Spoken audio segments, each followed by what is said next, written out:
1 Samuel, capítulo 18. Depois dessa conversa entre o rei Saul e Davi, Davi se encontrou com Jonatas, filho do rei, e criou-se um grande laço de amizade entre os dois, e Jonatas amou-o como a si mesmo. Desde aquele dia, o rei Saul quis que Davi ficasse em Jerusalém e não deixou que ele voltasse para a casa do seu pai. Jonatas e Davi fizeram uma aliança, porque Jonatas o amava como a si mesmo. E para provar o que dizia, deu a Davi a sua capa, a sua túnica, além da sua espada, arco e cinturão. Davi era o ajudante especial de Saul, e tudo o que realizava era feito com habilidade. Por isso, Saul colocou Davi como comandante de seus soldados. Isso agradou a todo o povo, inclusive aos servos de Saul. Quando o exército israelita voltou vitorioso para casa, depois que Davi matou o gigante Golias, as mulheres saíram de todas as cidades e ficaram à beira do caminho para celebrar a vitória e dar vivas ao rei Saul. Cantavam e dançavam de alegria ao som de tamborins e outros instrumentos musicais. As mulheres, dançando, cantavam alternadamente. Saul matou milhares e Davi matou 10 de milhares. Saul não gostou nada do que as mulheres cantavam e ficou muito zangado. Que história é essa? Disse ele. Elas atribuíram a Davi dezenas de milhares e a mim somente milhares. Daqui a pouco vão declará-lo rei. Dessa ocasião em diante, o rei Saul começou a ter ciúmes de Davi. No dia seguinte, um espírito maligno da parte de Deus tomou conta de Saul e ele entrou em transe em sua casa. Davi procurou acalmar o rei tocando harpa, como costumava fazer nessas ocasiões. Porém, Saul tinha na mão a sua lança e, de repente, atirou-a contra Davi, dizendo: "Encravarei Davi na parede com a lança." Mas Davi saltou para o lado e escapou. Isso aconteceu 2 vezes. Saul tinha medo de Davi, porque o Senhor o havia abandonado e agora estava com Davi. Finalmente, Saul o expulsou de sua presença e o colocou como oficial de uma tropa de 1000 soldados que Davi conduzia em suas batalhas. Davi continuava vitorioso em tudo o que fazia, porque o Senhor estava com ele. Quando o rei Saul viu isso, ficou ainda com mais medo de Davi. Porém, todo o povo de Israel e de Judá o amava, porque Davi os conduzia nas suas batalhas.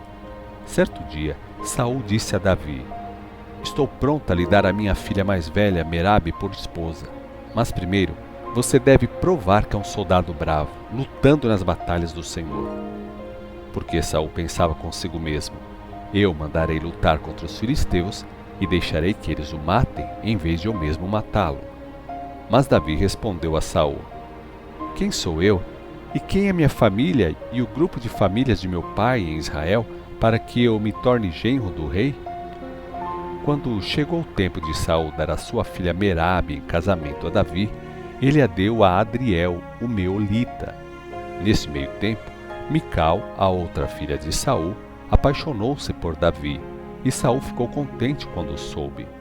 "Aqui está outra oportunidade de ver Davi morto pelos filisteus", disse Saul para si mesmo. Mas para Davi ele disse: "Você ainda poderá ser o meu genro, pois eu lhe darei a minha filha mais moça." Então, Saul deu instruções a seus oficiais para dizerem a Davi, em tom muito confidencial: "O rei gosta muito de você e todos os oficiais o amam. Aceite a proposta do rei e torne-se agora o seu genro." Porém, Davi lhe respondeu: "Como um homem pobre como eu e de uma família desconhecida poderá casar-se com a filha de um rei?" Quando os homens de Saul lhe contaram o que Davi disse, Saul lhe respondeu: "Digam a Davi que o único dote que eu quero é uma centena de filisteus mortos como vingança sobre meus inimigos." Saul tinha em mente que Davi fosse morto em combate. Quando recebeu o recado, Davi ficou contente por aceitar a oferta de se casar com a filha do rei. Assim, antes que terminasse o prazo, ele e seus homens saíram e mataram 200 filisteus e trouxeram a prova ao rei Saul, para que se tornasse seu genro. Então Saul deu Mical por esposa a Davi. Quando o rei reconheceu o quanto Davi andava em comunhão com o Senhor e que a sua filha Mical o amava, teve ainda maior medo dele. Cada dia que passava, mais Saul odiava. Sempre que o exército filisteu atacava, Davi conseguia mais vitórias contra eles do que o restante dos oficiais de Saul. Assim, o nome de Davi ficou muito famoso por toda parte. 1 Samuel, capítulo 19. Então, Saul insistiu com seus auxiliares de confiança e com seu filho Jonatas para matarem Davi. Mas Jonatas, devido à sua amizade com Davi, contou a ele os planos do pai. Amanhã de manhã, Jonatas preveniu Davi: você precisa encontrar um esconderijo nos campos e ficar por lá. Pedirei a meu pai que saia comigo ao campo onde você estiver e falarei com ele a seu respeito. Depois lhe contarei tudo que eu puder descobrir. Na manhã seguinte, enquanto Jonatas e seu pai Saul conversavam, Jonatas lhe disse: que o rei não faça mal ao seu servo Davi. Ele nunca fez nada para prejudicar o Senhor. Tudo que ele tem feito foi para ajudar o Senhor. Ele arriscou a sua vida para matar o gigante Golias.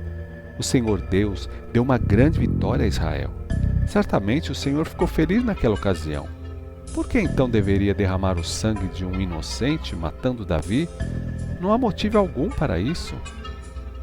Então Saul concordou e jurou: tão certo como o Senhor vive, Davi não será morto. Depois, Jonatas chamou Davi e lhe contou o que tinha acontecido. Então ele levou Davi até Saul, e Davi voltou a servir Saul como antes. Pouco tempo depois, iniciou-se outra guerra, e Davi levou seus soldados para lutar contra os filisteus. Ele matou muitos deles e todo o exército filisteu fugiu. Porém, um dia Saul estava sentado em sua casa, quando repentinamente um espírito maligno da parte do Senhor apoderou-se de Saul, estando com a sua lança na mão, enquanto Davi tocava sua harpa. Saul atirou-a contra Davi, tentando encravá-lo na parede. Mas Davi desviou-se diante de Saul e a lança foi fincada na parede. Então Davi conseguiu fugir. Naquela mesma noite, Saul mandou soldados para vigiarem a casa de Davi e matá-lo quando ele saísse pela manhã. Mas Mical, a mulher de Davi, o avisou dizendo: se você não fugir esta noite pela manhã, você vai estar morto. Então ela ajudou Davi a descer por uma janela e de lá ele correu e escapou. Depois, Mical pegou a imagem do lar e a colocou na cama, cobrindo-a com cobertores, e colocou um travesseiro de pele de cabra na cabeceira da cama. Quando os soldados chegaram para prender Davi e levá-lo a Saul, Mical disse a eles que Davi estava doente e não podia sair da cama. Então Saul enviou mensageiros para que vissem Davi, dizendo: tragam-no aqui, mesmo na cama, para que eu o mate. Mas, quando os homens entraram para levá-lo, viram a imagem do lar disfarçada com roupas e o travesseiro de pelos de cabra. Por que você me enganou e deixou que meu inimigo escapasse? Perguntou Saul a Mical. Fui obrigado a deixá-lo fugir, respondeu Mical. Ele ameaçou matar-me se eu não o ajudasse a fugir.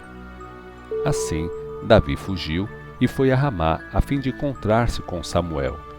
E Davi contou a Samuel tudo que Saul lhe havia feito. Então Samuel levou Davi e ficaram em Naiote. Quando contaram a Saul que Davi se encontrava com os profetas em Naiote de Ramá, ele mandou soldados para prenderem Davi. Mas ao chegarem lá, viram Samuel e um grupo de profetas profetizando, e o Espírito de Deus veio sobre os mensageiros de Saul, e eles também começaram a profetizar. Quando Saul soube do que aconteceu, mandou outros mensageiros, mas esses também profetizaram. Então mandou um terceiro grupo, e eles também profetizaram. Diante disso, o próprio Saul foi a Ramá e chegou ao grande poço, no lugar chamado Seco. Onde estão Samuel e Davi? Perguntou Saul. E responderam-lhe: em Naiote de Ramá. Porém, no caminho para Naiote, o Espírito do Senhor veio sobre Saul, e ele também começou a profetizar, até chegar em Naiote de Ramá. Saul tirou as roupas e ficou deitado o dia todo e a noite toda, profetizando diante de Samuel. Por isso se diz: que é isso? Saul agora virou profeta? 1 Samuel, capítulo 20. Então, Davi fugiu de Naiote em Ramá e encontrou-se com Jonatas. O que foi que eu fiz? Exclamou Davi. Qual é o meu crime? Qual foi o pecado que cometi contra o seu pai para ele querer matar-me? Isso não é verdade, Jonatas afirmou.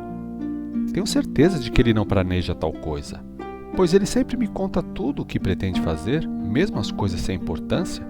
Sei que meu pai não deixaria de falar comigo sobre um assunto dessa natureza. Não pense assim. É claro que você não sabe nada a esse respeito, disse Davi. Seu pai sabe perfeitamente a respeito de nossa amizade. Por isso ele disse para si mesmo: não vou contar a Jonatas, porque eu deixaria magoado? Mas a verdade é que estou bem perto da morte. Juro pelo Senhor e pela sua própria vida. Então, Jonatas disse a Davi: eu farei o que você desejar. E Davi respondeu: amanhã começa a festa da lua nova. Anteriormente, eu sempre me assentava com seu pai para essa ocasião, mas amanhã eu me esconderei no campo e ficarei ali até o final da tarde do terceiro dia. E se o seu pai perguntar onde estou, diga a ele que pedi permissão para ir à minha casa em Belém, minha cidade natal, para o sacrifício anual de toda a família. Se ele disser: está bem, então saberei que tudo está em paz. Mas se ele ficar irado, então saberei que ele planeja fazer-me mal. Faça isso por mim como irmão, pela aliança que fizemos na presença do Senhor. Ou então, mate-me você mesmo se eu cometi alguma falta contra o seu pai. Mas não me entregue a seu pai. Claro que eu não faria uma coisa dessas, exclamou Jonatas. Então você pensa que eu não diria a você se eu suspeitasse que meu pai planeja matar você? Davi perguntou a Jonatas. Como saberei se o seu pai estará irado? Venha ao campo comigo, respondeu Jonatas, e os dois foram juntos para lá. Então Jonatas disse a Davi: prometo pelo Senhor, o Deus de Israel, que a esta hora, no dia seguinte, falarei a meu pai a seu respeito. Imediatamente farei você saber o que ele pensa. Se meu pai quiser fazer-lhe mal, então que o Senhor me mate se eu não contar a você, para que você possa escapar e viver. Que o Senhor esteja com você, como esteve com meu pai. Se eu continuar vivo, cumpra a sua promessa de demonstrar a bondade do Senhor para comigo. Mas se eu morrer, trate a minha casa com bondade, depois que o Senhor tiver destruído todos os seus inimigos. Assim, Jonatas fez uma aliança com a família de Davi, dizendo: que o Senhor vingue os inimigos de Davi. E Jonatas fez Davi jurar de novo, desta vez pelo amor que Davi lhe dedicava, porque Jonatas amava Davi como a si próprio. Depois, Jonatas disse a Davi: amanhã eles vão notar a sua ausência na festa da lua nova, quando o seu lugar à mesa estiver vazio. Depois de amanhã, todos vão perguntar por você. Por isso, vá ao esconderijo onde você esteve antes, junto à pedra de Ezel. Eu sairei e atirarei 3 flechas para o lado da pedra, como se atirasse num alvo. Então mandarei o moço trazer de volta as flechas. Se você me ouvir dizer a ele: as flechas estão desse lado, traga-as para cá, então saberá que tudo está bem e você pode vir. Tão certo como vive o Senhor, você estará seguro, você não precisará temer coisa alguma. Mas se eu disser a ele: vá mais para frente, as flechas estão adiante de você, isso significa que você deverá partir imediatamente, pois o Senhor o manda ir. O Senhor é testemunha do acordo que fizemos um ao outro diante dele para sempre. Davi saiu dali e foi esconder-se no campo. Quando começou a festa da lua nova, o rei assentou-se à mesa para comer. Ele ocupou seu lugar de costume encostado à parede. Jonatas assentou-se defronte dele e Abner estava sentado ao lado de Saul, mas o lugar de Davi estava vazio. Saul não disse nada naquele dia sobre a ausência de Davi, pois pensou: deve ter acontecido alguma coisa a Davi, de maneira que ele não teve condições de participar da cerimônia. Com certeza ele está impuro. Mas quando o seu lugar ficou vazio também no dia seguinte à festa da lua nova, Saul perguntou a seu filho Jonatas: Por que motivo o filho de Jessé não veio participar da refeição, nem ontem nem hoje? Ele me pediu com insistência se podia ir a Belém, dizendo: peço que me deixes ir, porque a nossa família oferecerá um sacrifício na cidade. Respondeu Jonatas. O irmão dele exigiu que ele estivesse lá e Davi me pediu licença para ir, como favor muito especial, de maneira que eu lhe disse que podia ir. Por isso ele não veio à mesa com o rei. Então Saul ficou muito irado com Jonatas e disse: seu filho de uma mulher perversa e rebelde, pensa que eu não sei que você quer que esse filho de Jessé seja rei em seu lugar, para sua própria vergonha e para a vergonha da sua mãe? Enquanto o filho de Jessé viver, você nunca será rei. Agora mande buscá-lo e traga-o a mim, pois ele deve morrer. Mas o que ele fez? Perguntou Jonatas. Por que ele deve morrer? Então Saul atirou a sua lança contra Jonatas com a intenção de matá-lo. Assim, Jonatas reconheceu que o seu pai estava realmente falando sério quando disse que Davi deveria morrer. Jonatas saiu da mesa muito irado e durante aquele dia não quis comer nada, pois ficou muito triste com a atitude vergonhosa de seu pai para com Davi. Na manhã seguinte, conforme estava combinado, Jonatas foi ao campo e levou um rapaz consigo para apanhar as flechas. Ele disse ao rapaz: vá correndo buscar as flechas quando eu as atirar. Então o rapaz correu e Jonatas atirou uma flecha para além dele. Quando o rapaz chegou ao lugar onde a flecha tinha caído, Jonatas gritou: a flecha está diante de você! Depressa, corra, não pare! O rapaz, com toda a rapidez, ajuntou a flecha e voltou ao seu senhor.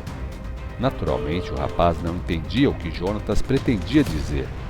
Só Jonatas e Davi sabiam do que tinham combinado. Então Jonatas entregou seu arco e as flechas ao rapaz e disse: vá, leve-as de volta à cidade. Assim que o rapaz voltou, Davi saiu de onde estava escondido, perto do lado sul da pedra, e ele inclinou-se 3 vezes diante de Jonatas com o rosto em terra. Então se abraçaram e choraram muito, e Davi não parava de chorar. Por fim, Jonatas disse a Davi: vá em paz, pois temos jurado um ao outro em nome do Senhor, dizendo: seja o Senhor testemunha entre mim e você, entre minha descendência e sua descendência para sempre. Assim, eles se separaram. Davi tomou outro rumo e Jonatas voltou à cidade.